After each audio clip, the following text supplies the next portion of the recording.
Saludamos a esta hora al doctor Rafael Ollarte, constitucionalista,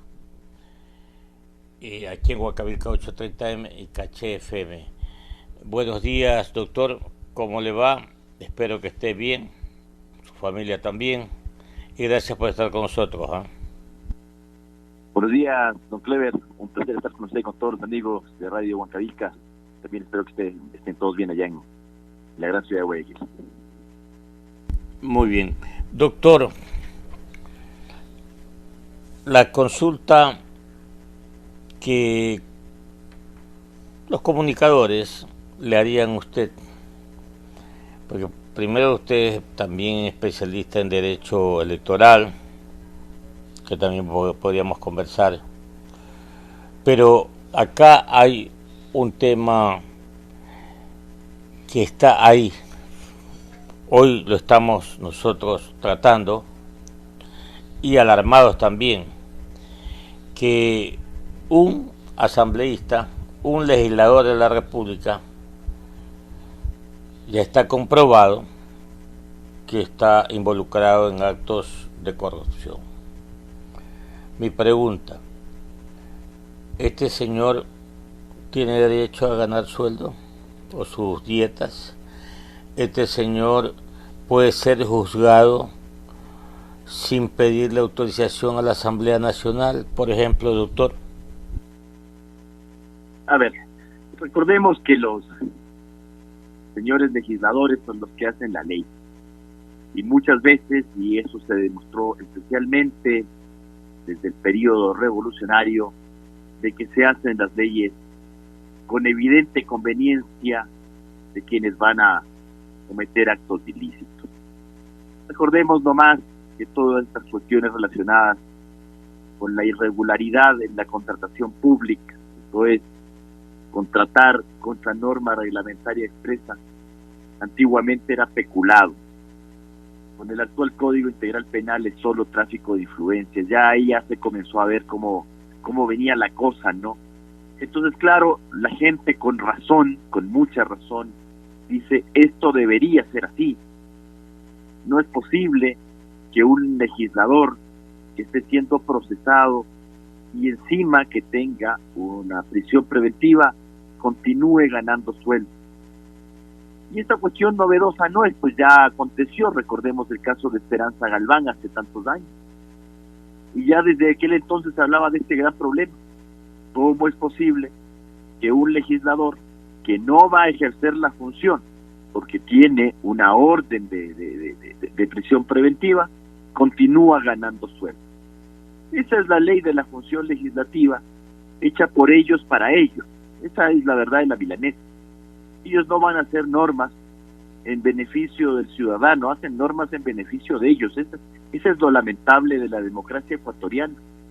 Como que la democracia se justificara por sí misma y que la gente no se termina cansando de esto a la larga, porque lo que estamos viendo es que uno, cuando va a los comicios, no va a elegir representantes, sino que va a elegir al próximo que te va a saltar. Lamentablemente esta cuestión se ha transformado en esta verdadera desgracia. Entonces sí, a mí me encantaría decirle que el señor Mendoza, como está con una prisión preventiva, se lo va a suspender en el cargo de legislador y no se le van a pagar las dietas parlamentarias. Lamentablemente le tengo que decir que eso no es así, porque esas son las normas que ellos hacen, las hacen para ellos, porque incluso nos va a tocar, no solo que nos va a tocar seguir pagando la dieta parlamentaria de este legislador, que todavía lo sigue siendo, sino que encima nos toca pagarle al alterno, a las sesiones que concurra en lugar del ausente Mendoza. Entonces a mí me gustaría decirle que la cosa no es así, pero bueno, lamentablemente esas son las reglas que nos han dado ellos mismos para ellos mismos.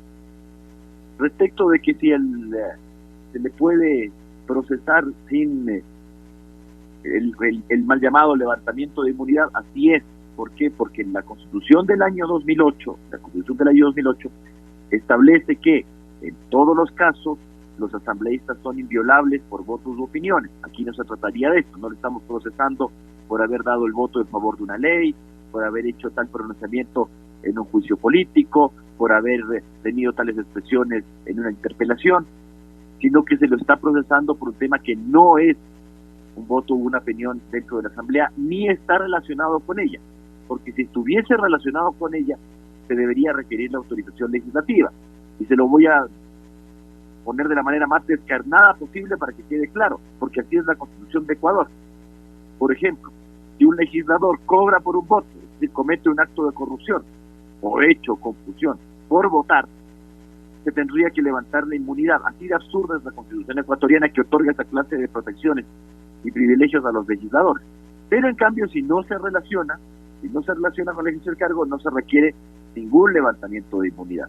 Lo que ha ocurrido en el pasado es que los jueces, para asegurar que no exista alguna nulidad o alguna cosa en el futuro, o algún planteamiento futuro, que yo no dudo que se plantearía también en este caso, piden la autorización a la Asamblea, para que la Asamblea les diga: no se necesita la autorización, proceda nomás.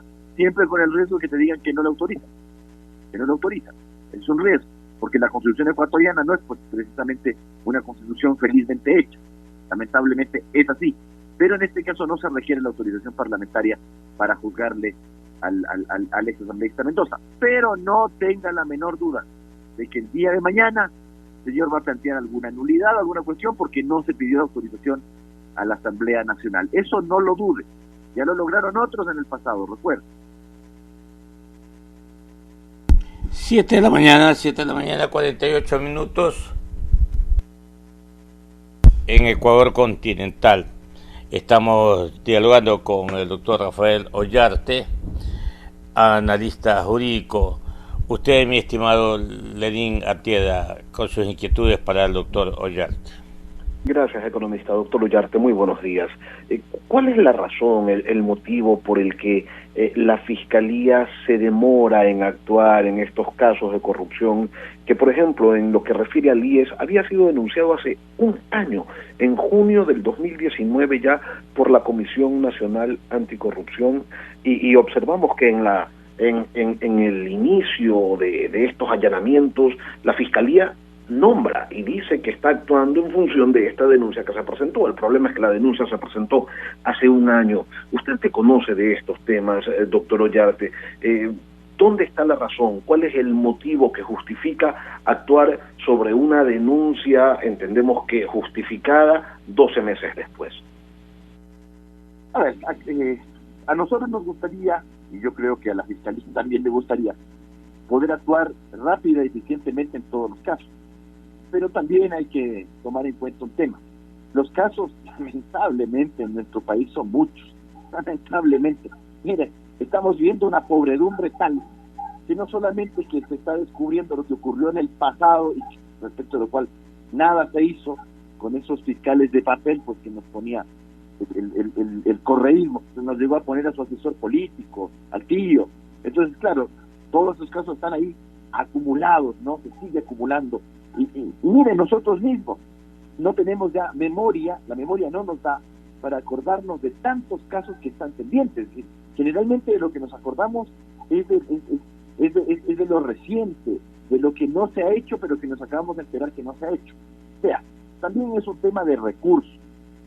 La Fiscalía solicitó la creación de fiscales especiales económicos, lo que se ha hecho en otras partes, lo que se ha hecho en otros países para enfrentar estos graves casos de corrupción. ¿Qué pasó con el Consejo de la Judicatura? Le negó los recursos a la Fiscalía. Eso también hay que tomar en cuenta. También hay que tomar en cuenta que el Consejo de la Judicatura le ha negado recursos a la Fiscalía General del Estado para tener un fiscal económico. Vea por qué, porque uno dice, ¿por qué en el Perú esta cuestión se mueve tan rápido? ¿Por qué en el Perú usted tiene expresidentes con medidas cautelares, a veces excesivas, sí, pero ahí los tienen y a la gente le gusta esto? Porque quieren un fiscal económico, tienen solamente, un fiscal anticorrupción. Los chilenos tienen un fiscal económico, los peruanos tienen un fiscal anticorrupción. Nosotros no lo tenemos, donde tenemos a la fiscal general del Estado haciendo magia, haciéndose cargo de absolutamente todo, porque nosotros estamos fijándonos son de estos casos que generan gran debate público, la corrupción, pero también en casos del día a día, pues, que tampoco usted puede estar abandonando. Si usted no se puede dedicar solo a esto y dejar de lado a la gente que le están robando, a los asesinatos, las violaciones, todo eso que también hay que continuarlo, ¿no? Entonces sí se trata también de un problema estructural. O sea, yo creo que a todos nos gustaría que se actúe rápido, pero también hay que ver con qué medios estás contando. Ahora, en esto otro uno dice, sí, mira, en estas últimas semanas, lo que hemos tenido, o en las últimas 2 semanas, que es de lo que nos acordamos generalmente los ecuatorianos, nuestra memoria es de 2 semanas, los casos de los prefectos, de los entes autónomos, y nos vamos olvidando de lo que hablábamos hace 3 semanas, también los temas que están dentro del gobierno y de respecto a los cuales como que los vamos dejando de lado, y eso también hay que saberlo, y eso también hay que manejarlo. Entonces, esto es un problema grave que requiere también de alguna modificación de carácter estructural con la creación de fiscalía anticorrupción o fiscales económicos que tengan recursos y que puedan atender esta clase de casos. Doctor Ollarte, ¿fue una buena decisión el haber eliminado esa oficina adscrita a la Presidencia de la República, esa llamada Secretaría Anticorrupción, cuyo único funcionario, el señor de la Gasca, de lo que se conoce, no tuvo mayor relevancia en su ejecutoria, sino más bien generó incluso reclamos por parte de la señora fiscal Diana Salazar? Bueno, lo que pasa es que el tema del combate a la corrupción no es solamente un tema de creación de órganos. Este tema de la Secretaría Anticorrupción también fue creada en el pasado. Recuerde que teníamos ahí en el gobierno de Rafael Correa se había creado pues un secretario de inteligencia que se dedicaba a esta clase de cosas, pero obviamente con un carácter selectivo. No es función pues del presidente de la República estar realizando la investigación del delito. Ahora, entiendo yo que esa Secretaría Anticorrupción tenía otro fin. Otra cosa es que el titular lo desvíe. Porque una cosa es que yo tenga un secretario anticorrupción en la Presidencia de la República para que investigue y prevenga actos de corrupción en la propia presidencia, lo cual no quiere decir que está reemplazando al fiscal. Y otra cosa es que la persona que ocupa el cargo cree, pues, como pasó posteriormente, de que el secretario anticorrupción es una especie de fiscal paralelo nombrado por el presidente de la República y se dedicaba a hacer estas denuncias de anticorrupción, no de la corrupción dentro de la función ejecutiva, sino de la supuesta corrupción de otros, ya saliéndose pues del marco normativo, ¿no? Usted investigue lo que está en sus ministerios, en sus secretarías, y ahí se llevan las denuncias respecto de la corrupción de sus propios funcionarios.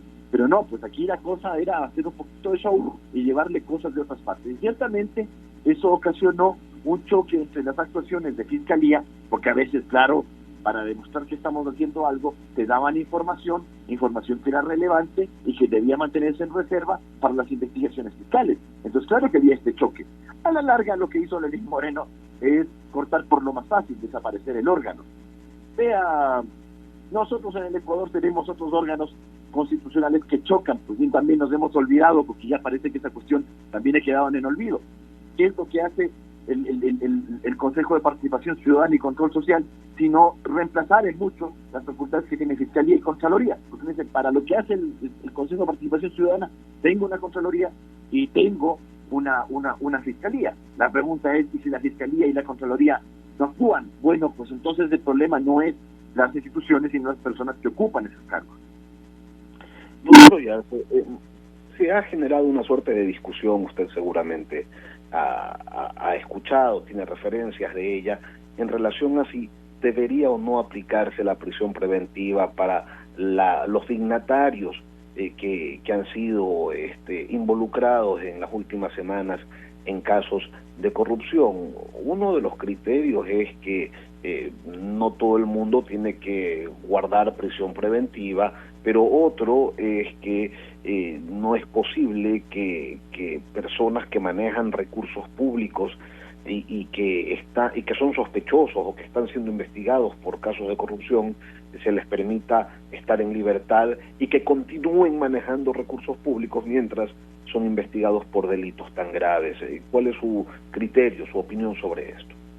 Claro, ahí hay dos cosas involucradas. Primero, el tema de por qué tenemos que ser tan suaves en esta clase de casos. Y viene la famosa división entre la academia y la realidad. Claro, porque la academia siempre te dirá y nos vendrán a decir de que la prisión preventiva es de última ratio y que por lo tanto no puede funcionar como una condena anticipada porque se presume la inocencia. No estamos totalmente de acuerdo. Estamos totalmente de acuerdo que la prisión preventiva es de última ratio, pero de ahí a creer que la prisión preventiva es de última ratio y por lo tanto es de nunca ratio, o sea, nunca la puedes aplicar, hay una gran distancia. Además, lo que se ha demostrado, esta gente que maneja recursos públicos y abusa de recursos públicos, bueno, no solamente utiliza pues los recursos públicos para su disfrute, sino que los utiliza para huir, los utiliza para escapar. ¿Cuántos se nos han escapado con grillete y todo? Pues ¿acaso no estamos viendo eso? Porque no es gente, pues a ver, no es el ladronzuelo de esquina al cual usted le pone un grillete y lo puede controlar. Sí, lo podrá controlar. Pero una persona que dispone de millones de dólares mal habidos, con ese grillete hace maravillas. ¿Ya? Usted le pone eso y lo que la gente ve es que este tipo el día de mañana se escapa, se va, desaparece, lo pesca por aquí, resulta que se fue a Venezuela, se fue a no sé dónde, o no nos acordamos de los casos de los señores Alvarado y compañía. Pucha, qué mala memoria que tenemos nosotros, todavía tenemos cara de decir que como es de última ratio no puedo hacer nada, que se vaya nomás, pues porque al final va a ocurrir eso. O también alguien podría sospechar, ¿cómo así usted hace un allanamiento en una casa de un tipo que está en Miami? ¿Pero qué le está diciendo? ¿Que no vuelva? Bueno, también hay eso, pues. Entonces, sí debemos poner las cosas en su sitio. Sabemos que la prisión preventiva es de última ratio, pero también sabemos que esta gente que dispone de tantos recursos va a poder esquivar fácilmente pues las famosas medidas cautelares alternativas. No va a poder hacer pues con mucha gracia. Ojalá que no ocurra, pues porque esta cuestión ya da vergüenza. Como que no ha pasado, como que no ha sucedido. Y lo otro, yo le insisto, es un tema de las normas que hacen los mismos políticos para los mismos políticos. Porque en Ecuador, un individuo que maneja fondos públicos y que está involucrado en procesos precisamente por un mal manejo de fondos públicos, no solamente que puede seguir ejerciendo el cargo, sino que puede seguir, porque no hay ninguna medida cautelar al respecto, puede seguir manejando esos fondos públicos. Porque aquí viene lo otro. Está bien, si hay medidas cautelares personales, por ejemplo en el tema de Bucaram, el arresto domiciliario en tratándose de una persona mayor de 65 años, yo no digo que no, pero ¿dónde quedan las medidas cautelares reales? Las prohibiciones de enajenar, la retención de fondos en cuentas. Porque, a ver, parece que aquí en Ecuador solamente nos fijamos en las medidas cautelares de carácter personal, es decir, las que limitan la libertad de las personas, y las reales, las que se refieren al manejo de los bienes, ¿dónde quedan? Porque también en eso también hay que pensar, pues, en estos casos tan graciosos ya que estamos viendo.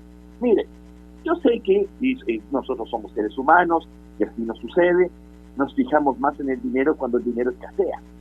Cuando el dinero es abundante, a la gente muchas veces lamentablemente le da lo mismo el acto de corrupción mientras entre comillas haga obra. ¿Acaso nos dolió acá en Quito? Algo se dijo, ¿no? Pero ¿acaso nos dolió acá en Quito que una vía de 11 kilómetros, que es la vía Coya, entre casi Guayabamba y el aeropuerto, la carretera que empata Guayabamba y el aeropuerto, haya costado 220 millones de dólares, es decir, 20 millones de dólares al kilómetro? Vea, yo creo que a alguien le habrá molestado tal vez, pero si eso sucediera hoy día, la gente estaría pidiendo cabeza. Pero claro, hoy día estamos en dificultades económicas, entonces nos duele. ¿Ya? Eso es parte de nuestra cultura, ¿no? Cuando usted tiene plata, la dilapida, no importa. Pero cuando le falta, ahí está contando el centavo y ahí está preocupándose. Y eso es lo que nos pasa hoy día, y por eso hoy día este tema de los actos de corrupción es tan sensible. Porque estamos cerrando empresas públicas, porque estamos despidiendo funcionarios, porque los funcionarios públicos, como es de público conocimiento, no se les está pagando a tiempo, a veces con más de un mes de distancia. Vemos los problemas que tiene el sector privado y obviamente pues que duele y arde, porque además hay unos funcionarios del gobierno que están pensando en cómo poner impuestos para salir de esta cuestión a la gente. Es decir, en vez de ayudar a la gente le quieren clavar impuestos. Entonces uno dice, a ver, me va a clavar un impuesto porque nos están robando descaradamente el dinero. Por esa razón, recuerde que el propio presidente Lenín Moreno tuvo que sacar pues del proyecto de ley humanitaria la creación de estas contribuciones solidarias. Pues claro, no puedes tener cara tú de meterle un tributo a alguien cuando se están robando lo que hay. Pues entonces, ¿tú qué me estás diciendo? Te voy a cobrar un tributo para ladronearte.